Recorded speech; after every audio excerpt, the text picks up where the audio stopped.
know what? I know from my investigation that you know that.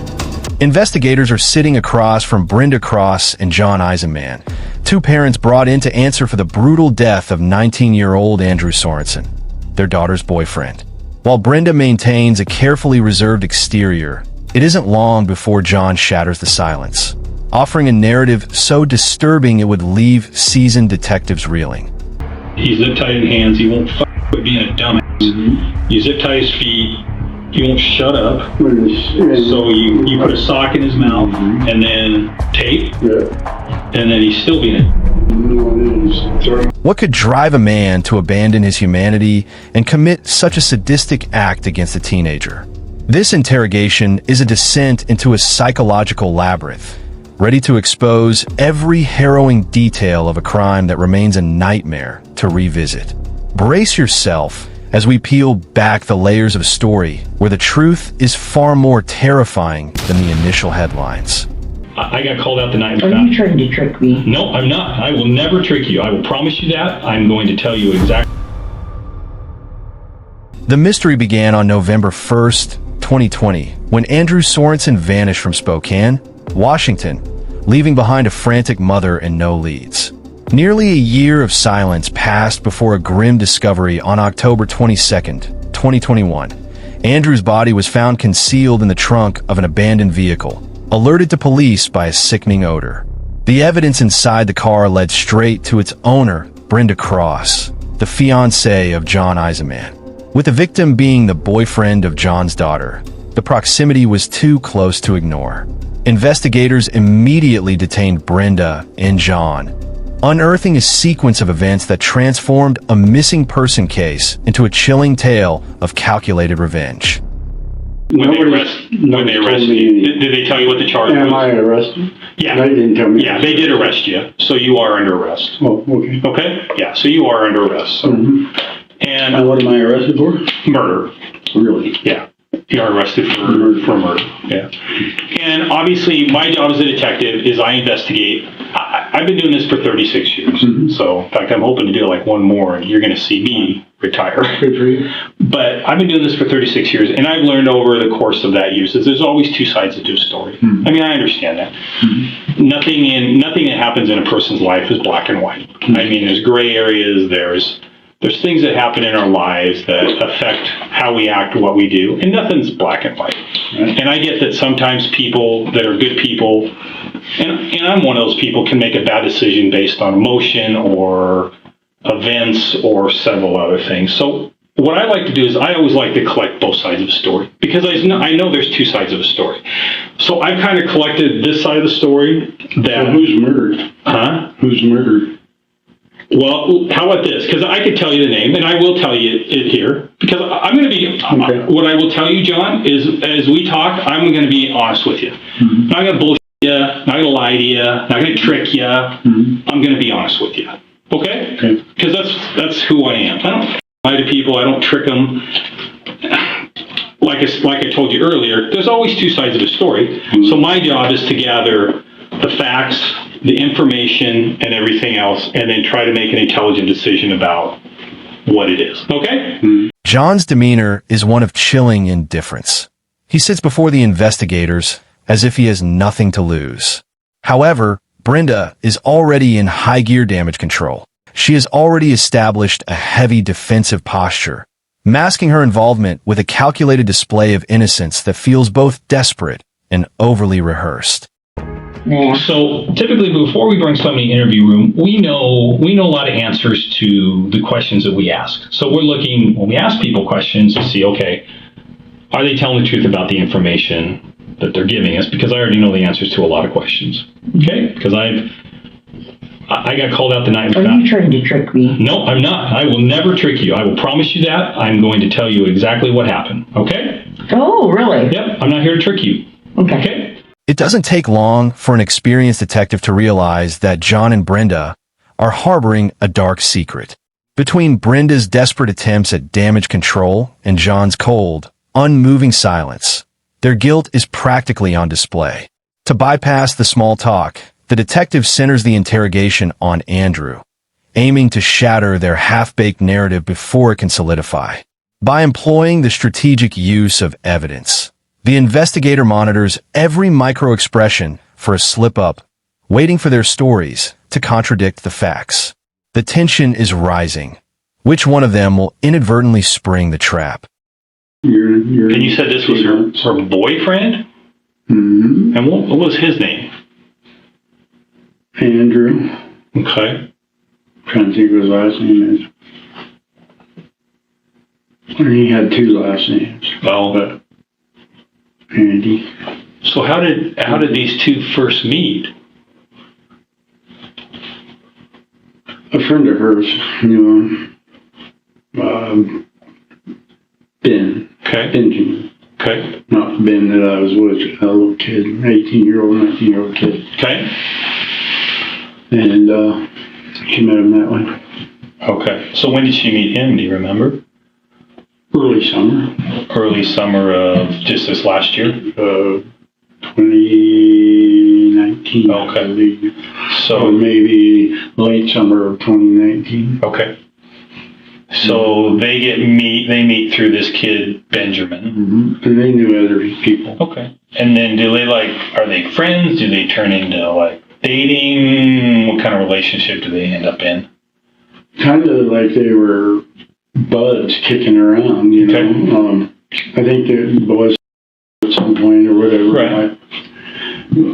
They were robbing me blind, you know, and I kept looking at them and I was going, I said, you know, if it wasn't for my daughter, I'd be beating your ass right now. Right. So were they both stealing from you, or your She was daughter? allowing it. She was allowing it? Taking him into my house. Okay. So now did he stay at your house for a while? Or he was just, No. she was allowing him to come over? Mm-hmm. And take stuff. What kind of shit are they taking from you? Oh, all kinds of stuff. If you go look at the house, it's full of everything. It's crazy. Right. There's Wii systems, Xbox 360s, there's games, every one of my kids didn't even ask me, I always got them TV, I always got them a game system, always, blah, blah, blah. Right. Spoil them, I guess, I don't know. But, Rather than defending himself, John leans into his resentment, providing a hostile account of Andrew that tells the investigators everything they need to know. This display of raw animosity is exactly what the detectives were fishing for. Now, the focus narrows on Brenda, dragging her into the center of the investigation. As the interrogation tightens, the two suspects are being backed into a corner where silence is no longer an option and a total breakdown is inevitable. I got called out the early morning hours of the 22nd of October, reference your car being found over in Hilliard. Okay. Okay? So your car was parked on the side of the street and it had been abandoned there. Okay. Okay? And where did you say that was?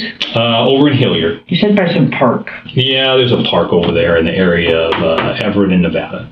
Not Nevada, I'm sorry, Everett in Napa.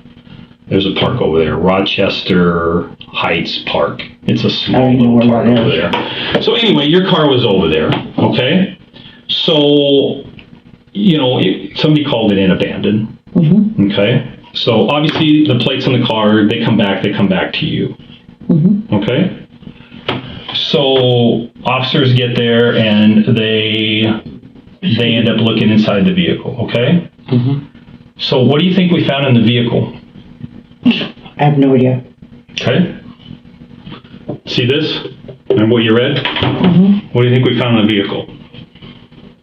Was there weapons or something? No. Homicide, right? Okay. What do you think we found in the vehicle? I don't know. Well, if I'm a homicide investigator, what do homicide investigators do? The only thing I could think of was there a weapon or something that was used? You said you found something in the vehicle. I don't investigate weapons. What do homicide investigators do? What do we investigate? Murders. Murders. You just said the $100 question. So what do you think I found in your vehicle? A body. Really? Yep. And you know what? I know from my investigation that you know that. Okay, so let me tell you, Brenda, this ain't my first rodeo. I've been doing this 36 years, and I know that you exactly know everything about this thing. Okay? Now, what I want you to do, Brenda, is don't dig yourself into a hole. Okay? Because you don't want to go down that road. Because you don't want to get yourself caught up in something that at this point, right now, in this avenue, you have a chance to maybe kind of get off on a side road and help yourself. Am I being accused of murdering? No, at this point, I'm not accusing you of murder. Because I didn't know there was a body in that car. Okay, but let me tell you this. Who do you think that body was in that car, if you had to guess? Considering that somebody's missing, possibly Andrew. Okay. It's like watching someone fail a test on the ABCs. Brenda's attempt to play the confused bystander is amateur at best, and the cracks in her story are widening by the second. While she fumbles, John is busy spinning a web of his own, determined to make Andrew look like the monster. He's confident, but he's also blind to what's coming. The interrogation is about to take a violent turn toward the truth, leaving John with nowhere left to hide. Did this guy say, "F you"? Did you contact him? Did you try to talk to him? Did something happen? Was he a smug little, was he like a smug little punk? No, I'm thinking he stole that goddamn car. You're thinking he stole what car? That car, that Honda. The Honda? Okay. Must have. Okay. I thought, for a long time we thought Ashel had it, and then, like I said, then Brenda said, "Fuck Stephanie." And I'm going, "Stephanie can't drive." Right. We'd be called by the paramedics coming to get her because she's getting her wrecked so fast. Right. Night times, what? Right. Whoa. Right. No, I've driven with her, tried to, and said, "Pull over." No. Well, John, you know as well as I do, this is not about him stealing that car. Okay, you know that, I know that. Well, you know as well as I do. You know as well as I do that his body was in the trunk of that car. You know that. You know that. And you know, like I said, I've gathered evidence. There's forensics evidence. There's biological evidence. There's DNA evidence. That's the reason you're sitting in this room today. John has no clear answer, and the detectives are eager for a confession. Reading the moment, the detective shifts 12:03 gears, drawing on years of experience to soften the tone. He speaks not as an accuser, but as a friend offering support. And just like that, the real reason behind the horrific crime begins to surface. And it's more shocking than anyone would expect. Man to man, you killed him. It is what it is. I get it. He's a piece of shit. He trafficked your daughter. He sold her for $1,000, and he's a piece of shit. I get it. Okay? And I get you were angry. I understand that. I understand as a parent, as a father, I get it. I understand it. Tell me what led up to it. What happened? What did he do? Just be honest with me so I can go to a judge and go, look, this guy's a good guy. He worked for the county for 18 years. He's an upstanding guy. This guy trafficked his daughter. Okay? You can only push a man so far before we draw that line in the sand and say, this isn't right. This isn't right what he did. My daughter will pay for this for the rest of her life. It is not right. Murder's not right either. Well, sometimes it is what it is. Okay? Well, the sometimes judge and jury ain't going to say that. But a judge and a jury will hear your story. They'll hear your story. But it's important for you to tell your story because a jury needs to hear your story. When a jury is looking at this video, are they looking at you and going, you know what? This guy's a prick who is just an asshole and he shouldn't have done it? Or is it a jury who listens to your side of the story on this video and goes, you know what? I got a daughter. I get it. I understand why this guy did what he did. I understand it. Okay? I understand it. They need to hear that from you. They need to hear your side of the story. It's important for you, for what happens after this. This is your chance. This is your chance to tell that jury right there what happened and why this piece of shit got what he deserved. That's all I'm telling you, man to man. Tell your story. Tell me what happened. Well, I'd like to kill him. Okay. I really, but no, he stole the car, evidently, because he's in it. Well, you killed him. I know that. So, okay. Once again, John. How do you know I killed him? Because I have evidence. I have statements. There's more people. There's more people than you that know about this. I don't have you arrested here for no reason, okay? Once again, I'm just trying to get you to tell the people that you'll eventually talk to in front of a jury what happened, okay? Well, just tell me what happened. I know about the property up north. I know that you never intended for that car to end up in the city of Spokane. That was got to be like a... Well, I mean, let's be honest. You had to have an awesome moment when the police showed up on your doorstep Friday. You had to go... I'm sure your buddy could see I was having an awesome moment. I could tell you were. So you know right there when the major crimes detectives walked up, you went, they found Andrew's body. You knew it. At this point, John is clearly cornered. But what really tightens the noose around his neck is how much the detective already knows. That's because John and Brenda weren't exactly criminal masterminds. In fact, they had bragged about what they did to their neighbors, who didn't hesitate to speak up the moment police came knocking. Still, John keeps trying to squirm his way out, even though every effort of his is futile. Meanwhile, Brenda, who's clearly more defensive, isn't backing down either. She takes it a step further than John, and that's when things take a truly interesting turn. But Brenda, it's time to be honest with me. Isn't John delivering him? Yes. And what knowledge do you have of that? Okay, I'm not going to give you all what I have, okay? You want me to give you information, but you won't tell me anything? Well, because you have to understand, the problem is, this is the problem. If I sit here and tell you what I know, right, then, like I told you before, the reason I ask questions is to just verify that what you tell me is either you're telling me the truth or you're not. If I sit here and tell you all the information I have about what I know and why I know it, then if I ask you a question, you already know everything I told you. I can't determine whether you're telling me the truth or not, okay? So I'm not going to sit here. I can't sit here and tell you what I know because I just can't. But I'm trying to help you here. I really am, because I'm just trying to figure out, I get it. I get how angry John had to be. I understand as a father. I understand that this father did things to your daughter that no human being is supposed to do to daddy's girl. And I understand why your husband was angry. And I understand why he did what he did. Okay? But you need to be honest with me about what you know about this, okay? I know the car belongs to you. I know where the car was parked, where it sat. I know the names. I know the property where it was at. I know all these things, okay? I've been to the property where it was at. I've been pretty much working 24/7 on this case since the time I rolled up on Friday night last night and found a body in the back. What property where it was your at? car. Huh? What property? It's up above Riverside. I know exactly where it's at. Okay? I didn't know where it was at. Okay, well, I know where it's at, and I know where the car was parked.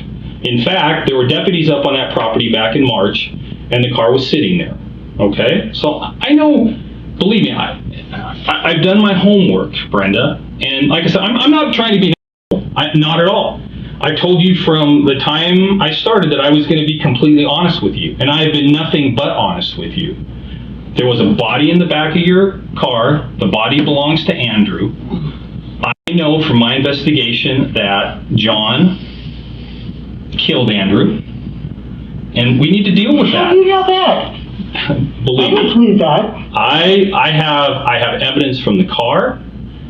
Okay, I processed the car. People leave trace evidence behind. People leave other evidence behind. There's biological evidence. There's fingerprints. There's a whole array of evidence to get left when a crime occurs. So I have evidence, and I have other things. Am I going to sit here and tell you everything? Of course not, because I'm not going to do that. All I'm asking you, Brenda, is I get it. You're between a rock and a hard place. I completely understand that, because John is your boyfriend, okay? My fiance. Or fiance. I apologize. And I get it, you're between a rock and a hard place. But you also have to understand at this point, you don't want to get caught up into this to where we charge you, okay? If you have knowledge, which you do, then all you need to do is be honest with me. That's it. Brenda is betting everything on the idea that the police have nothing. She's standing firm, protecting John with every word, but she's about to be blindsided. While she stays loyal to the lie, John is preparing to tell the truth. He's stepping out of the shadows to deliver a reveal so disturbing it will redefine everything we thought we knew about this case. The silence is over. I mean, we're being honest, right? We're being real men. We walked up and you went, look at that. She really don't know much about it. Brenda doesn't? No. Okay. Well, that's one thing I told Brenda, too. It's like, Brenda, obviously, Yeah, no. I mean, I don't want to get her in trouble. Right. The only way she would get in trouble is if she knows things that you told her or she witnessed things you did. Right. And you're telling me that's not the case. Okay. So you're telling me that, was she involved in the murder? No. Okay. Was she present? It wasn't even. Was she present when a murder? Okay, so what happened? Okay. What happened? Tell me. Well, he was going to rob a friend of mine. Okay. After all this, you know. Okay. And I said, who are you dealing with? And he told me, I said, he's bad news, dude. I said, call him up and get him to come over, you know. Okay. And so I come walking out around the corner, and he's like, and I said, oh yeah, you know, and we sat there and we talked, and he lied a couple times, you know, and I said, no, you don't get to lie.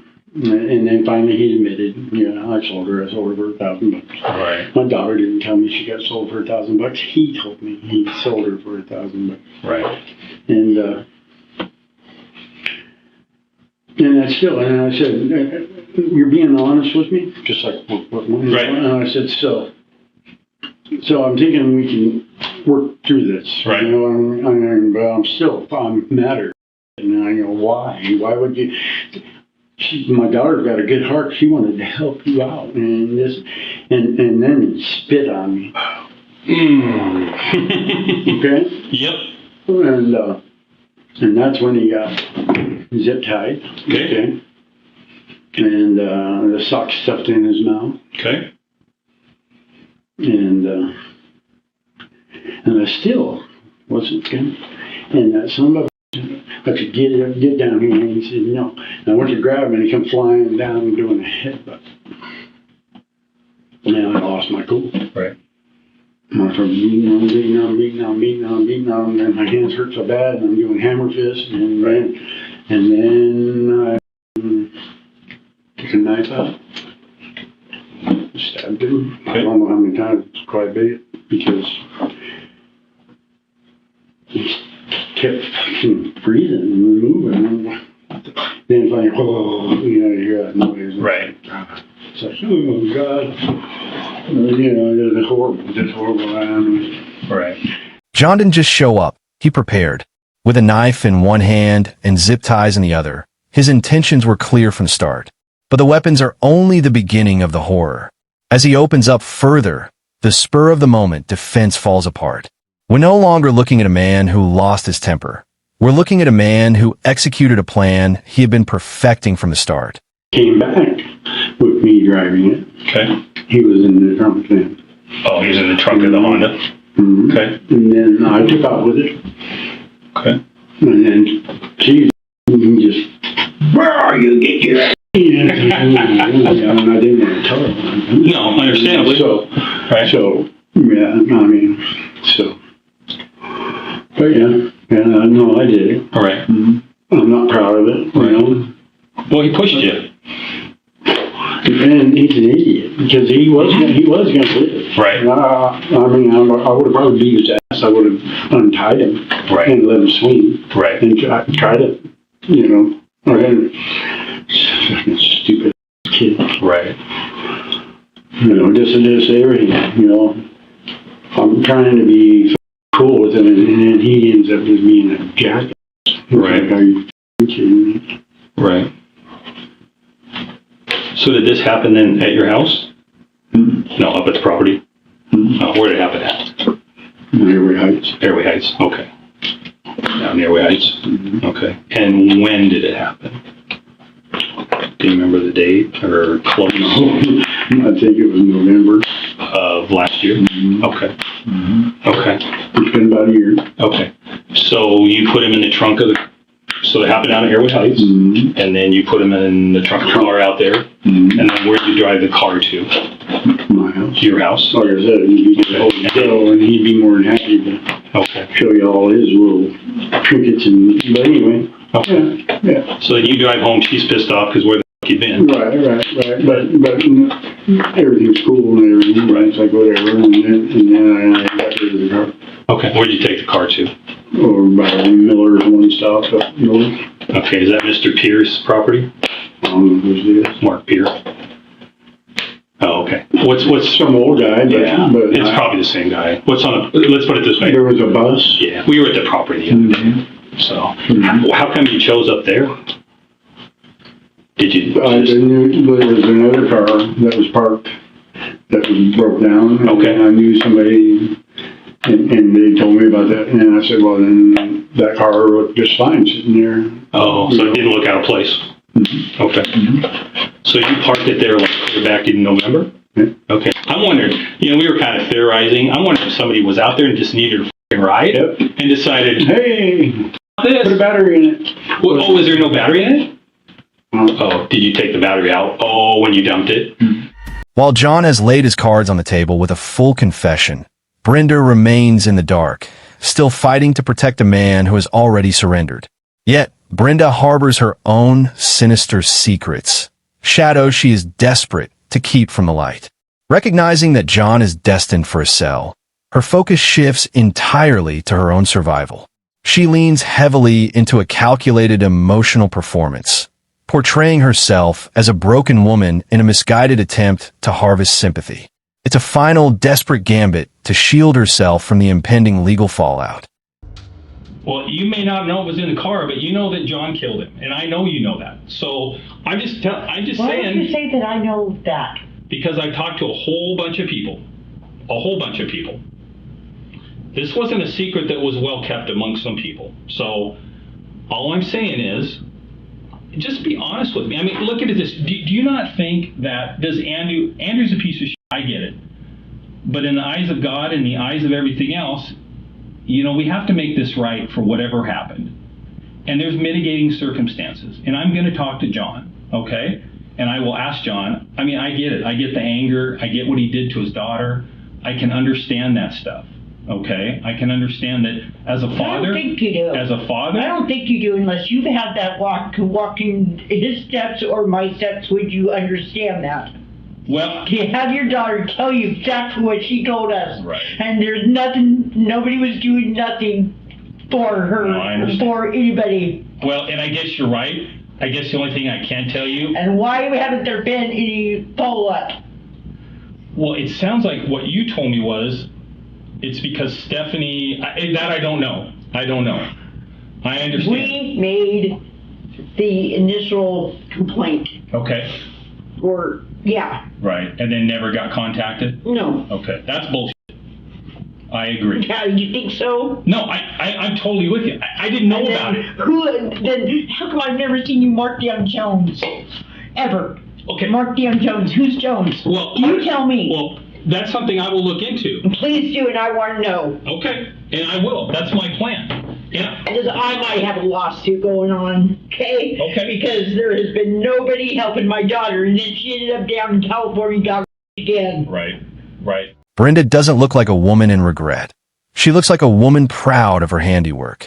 She and John are sticking to a script that paints Andrew as the villain, but their story is falling apart. Andrew was autistic, a detail that highlights the sheer cowardice of the attack. Witnesses place Brenda at the center of the violence, where she allegedly engaged in a sick psychological game, playing the song Crying while the 19-year-old begged for his life. These details don't just weaken their story. They expose a level of sadism that changes the entire nature of the trial. And John isn't finished talking yet. Okay, were his feet zip tied at that point too? No, not at that. Not at that point, okay. So after you leave with him in the car, No.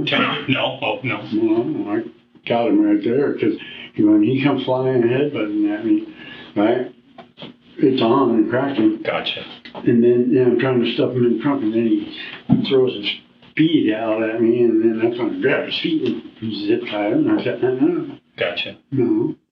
I Gotcha. said, you're being stupid, and then he comes lunging out, and it's like, yeah, guy, what's up, idiot? Right. But if he would have listened to me Right. and went and talked to Mar or any of those other guys, right? Right. They would have told me, leave him alone. Yeah. Don't do nothing stupid. Don't push I him. mean, why do you want to go there? Right. I get along with just about everybody. Right. But you want to come doing stupid shit, I'm not running. Yeah. Yeah. No, I get it. Mm-hmm. Any one of the... So it sounded like there was more than one knife? No, it's just that one. Just the one. Okay. Okay. So that occurred in the trunk then? That occurred in the trunk is where you stabbed him? Okay. And I know you said earlier quite a few times, but you're not sure the exact. 7, I think. 7. And where at about? Do you remember where you stabbed him? Right in the torso? Okay. Probably would have got a rib or two, I would think, also. Right. Okay. Saying, I mean, I don't know. That knife made it feel like butter. It was the strangest feeling. You know? Oh, really? God, horrible. Oh, Horrible. gotcha. Yeah. Okay. So the people that out there in Airway Heights, They knew nothing about did they see what happened outside at all? No. So all that happened outside, Back behind their house. back behind their house. Mhm. So the initial discussion, when he first saw you, that was inside the house where he went. Mm-mm. Oh, no, you were waiting outside for him. Yeah, he never made it in. Oh, so he never got in. Oh, okay. So you were waiting for him outside. Did he drive out there, walk, or how did he get Yeah, there? somebody dropped him off. Oh, okay. So you just kind of stood in the shadows and waited? Mhm. Okay. And then you were saying earlier, your intention when you first went out there wasn't to kill him. Oh, hell no. Okay. Okay. No. So what was your I was gonna intention? stop a robbery. You're going to stop the robbery, and then you And I wanted to wanted talk to to him. confront him. I wanted Okay. to beat his Okay. head. Gotcha. Mhm. So when you put the zip And I tie, don't know if I can beat his maybe, Right. maybe not. Right. Right. so when you put the zip ties on, was your intention after you got the zip ties on was to beat his ass? No. No. Oh. No, yeah, we were still gonna, I was gonna let him. But Or did you put the zip ties? just so he wasn't hitting me while I was driving down the road. Oh. I Okay. wasn't gonna put him in the trunk. You weren't going to what? I wasn't gonna put him in the trunk. Okay. He's gonna be riding. So were you planning to take him somewhere else to up fight to, then? yeah, and up at that park. Oh. Denver Park, whatever that. You were going to go up there and kick his. I was gonna go. That was your untie intention. him, and he's right by his house. Gotcha.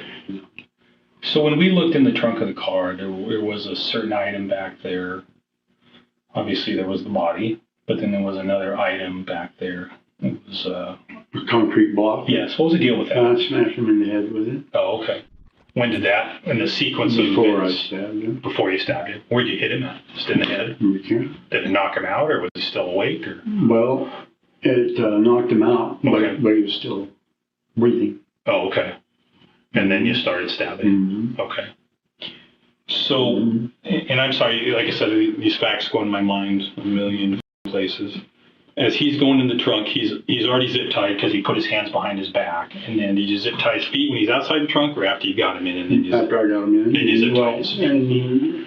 Because it was I wasn't planning on doing nothing. Right, He was right. supposed to be riding with me and Right. doing all this stupid shit. Gotcha. And then he's lunging at me Right. with his feet. Right. Kicking, and I was like, gee, I'm going to have to get zip tied because I have them in my back pocket. Right. Doubled them up, and then and there you go. Right. And I thought about just leaving him in there, Okay. and then he started kicking with the zip tie, striking out. Right. And it just escalated. Okay. Was the brick just already in the trunk then? Mm-hmm. John's preparations were far too extensive for a spontaneous confrontation. The duct tape, the zip ties, and the blade point toward a calculated ambush rather than a sudden outburst of rage. This wasn't a fight. It was an execution.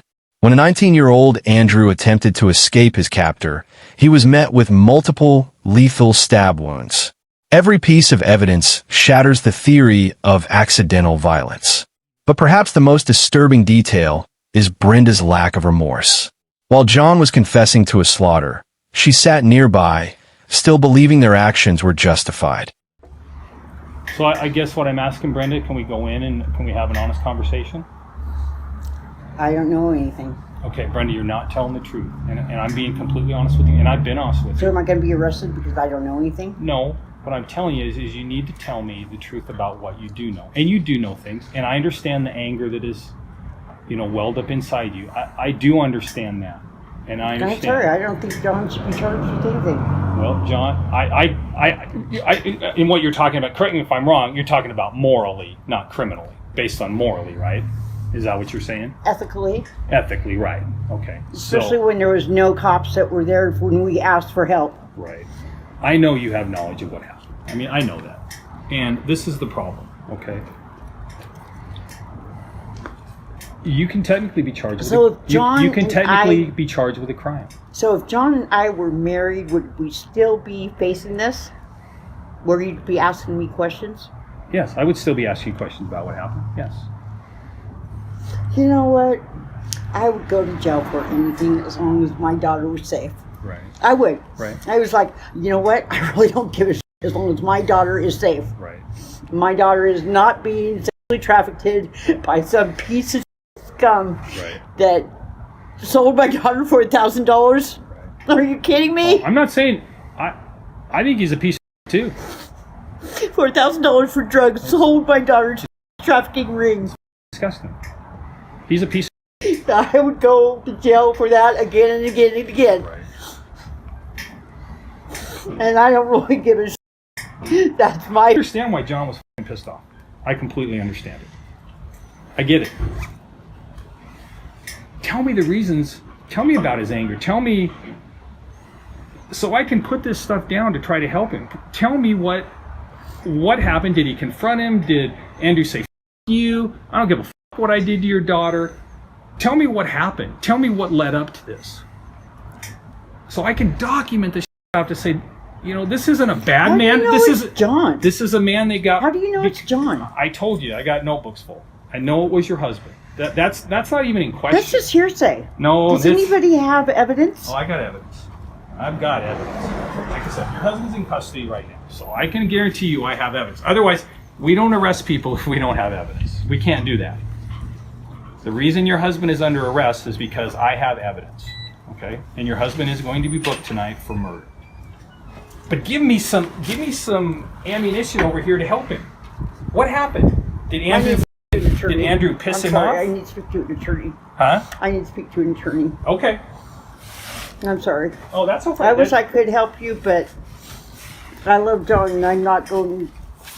I didn't do nothing Okay. Well, that's to... I didn't do nothing to bring him arrested. Okay. Well, that is entirely your right. Like I said, I haven't charged you with anything. I just know that he's a good dad. And He's been a good... I These get last 2 years have been hell. I get it. He made a bad decision and he got pissed. And Who says it was a bad decision? Well, okay. I'm telling you, if it was me, I would have done it. Right? Gotcha. Okay.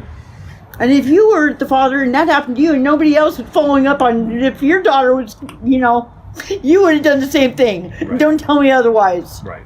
The mask has finally slipped. Even without a direct admission, Brenda's own narrative has betrayed her involvement. Across the table, the investigators already have John's confession on record, but the horror isn't over. In the closing minutes of the session, John adds the final, grisly layers to the story, transforming an already tragic case into something even more depraved. Every word he speaks now acts as a final nail in the coffin for both of them.